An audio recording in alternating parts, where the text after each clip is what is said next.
Welcome back to Unlock Your Creativity, and in today's episode we're going to tackle building on hills or sloped ground. Let's get creating! Gaming for XP, hope you're well. Today we'll tackle a question that seems to give a lot of people problems and I think a lot of frustration as well. So let's get into the question. So today's subject is, what is the best way to build settlements on hills or slopes?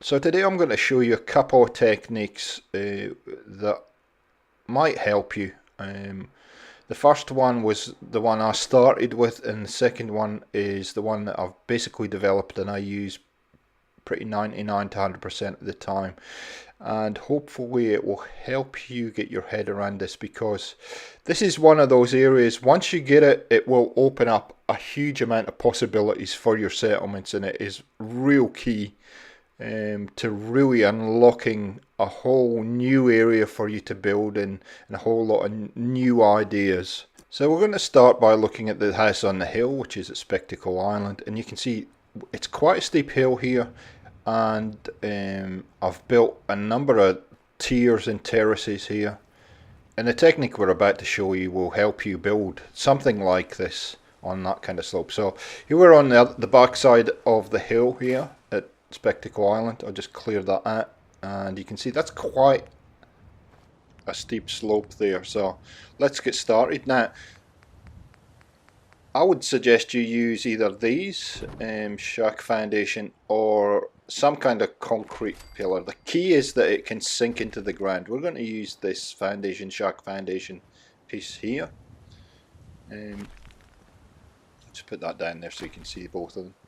And we'll run up to the top of the hill. Now what I like to do is kind of find the highest point of the hill, and that's kind of where your starting point is. So it takes me a while, and I like to do this. I like to just run this around like this, and just look, because what I'm looking for is how you're going to be able to walk directly onto it, almost so it's flush to the hill.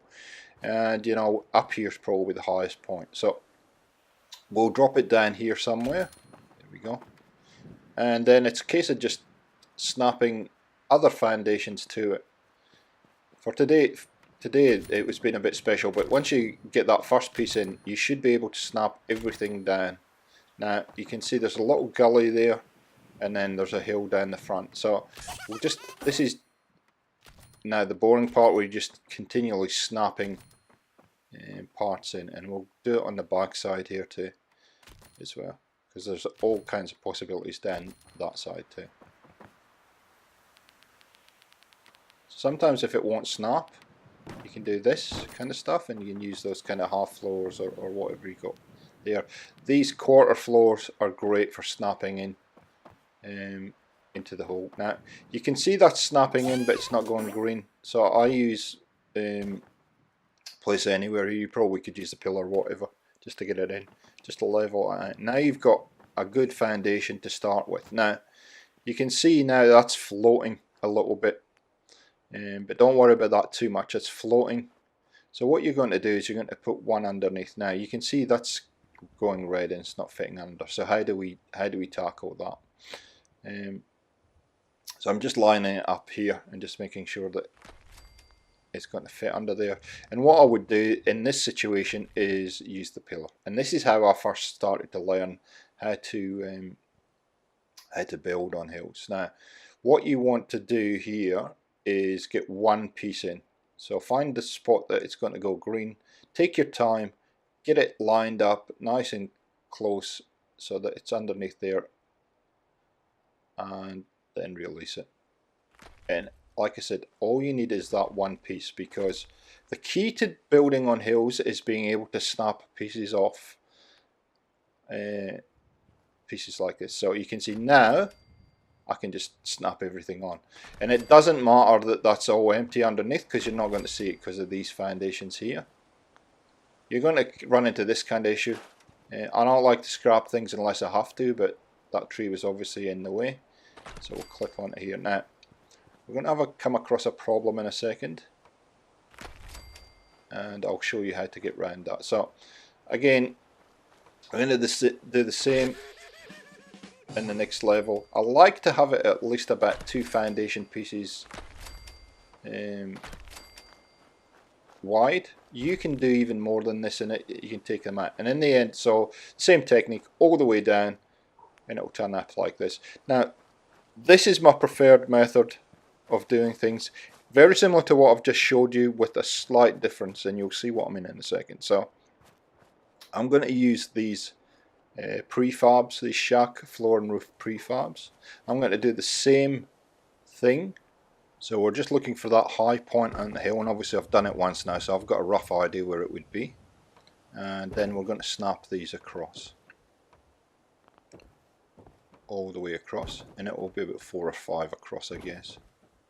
Now the beauty of these is that they snap onto each other like that, and yeah, they're not full foundation blocks, but they snap, and that's the key to this method, is getting them to snap like that.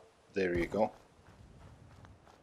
And now all you need to do is then pick up your foundation blocks like this, and they will snap straight onto these pieces. Watch this. Here we go. Bang. And so it stops you having the snapping issues. Look at this. Bang. Bang. Ooh, now we have a problem here, as I said earlier. How do we get past this? Pretty simple. We'll show you the technique to figure that out in a sec. We're going to have a problem here too. So, okay. So this is where a lot of people get have an issue and get a bit frustrated. So we'll show you how to get around this. So the key is the fact that you can snap things off, and you go 1, 2, 3, and look at that. That'll snap in there.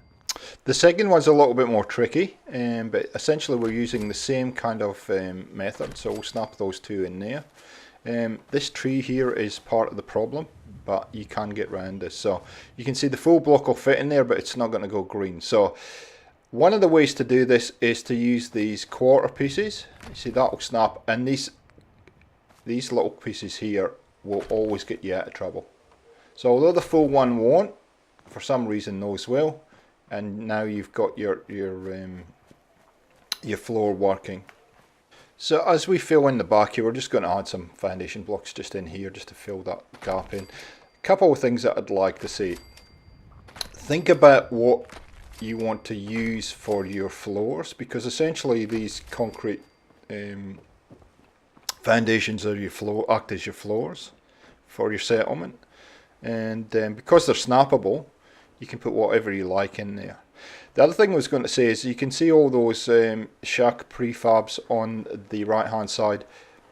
You only need those to get the foundation right. You can actually take them out and replace them with those concrete foundations, or whatever you use for your foundation. You can even put floors in there. You can snap floors out onto them if you like. There's a whole lot of possibilities now. The fact is, this is just getting your foundation into place for you to be able to build a settlement. And with this one, I actually end up, and I will be putting the full video up on the channel in the next few weeks, I do end up building an entire settlement here, and you'll see that at the end of the video here.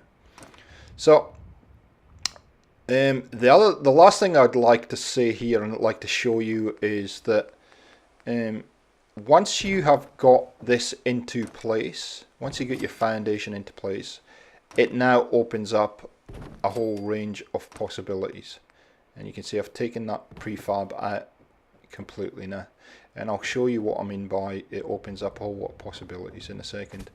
If you have a look at this now, we'll just get rid of this for a sec. Maybe not. Have another go.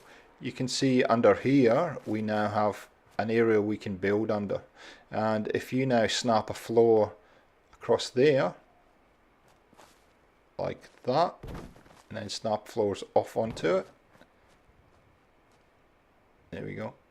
And it might fight you again. Use the same technique, use different size floors, there you go, and they will start to fit. The small ones for some reason will snap into everything, and having the dirt poking through actually helps the overall look, I think, for me. So now you have a buildable area under here rather than just have a concrete foundation. And here we go. Here's what's possible. This is the foundation that I just showed you I built, and this is where we've got to so far with the build. And like I said, I'm going to put a full build video up on this, but you can see the possibilities are just endless now on what you can do. I've used some of the junk fences to look as though it's supported. I'll show you the stairs in a second. You can see I've put a set of concrete stairs down through the middle to get up into the center there. There's all kinds of stuff going on, all because I've made this tiered foundation and then started building off it, and showing you all the methods to do that. So guys, I hope this has been helpful, and hope it answers a couple of questions on how to tackle hills and slopes and how to build.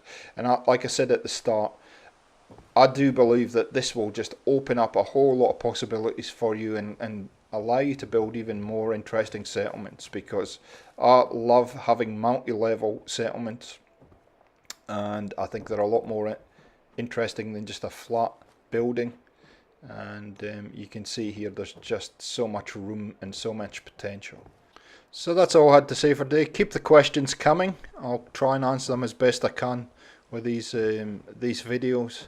Thanks for supporting the channel. If you haven't subscribed yet and you're watching this for the first time, hit that red button, leave a like, leave some comments, and we'll keep this series going as long as we need to. Thanks for watching, guys. Have a great week, and we'll catch you next time.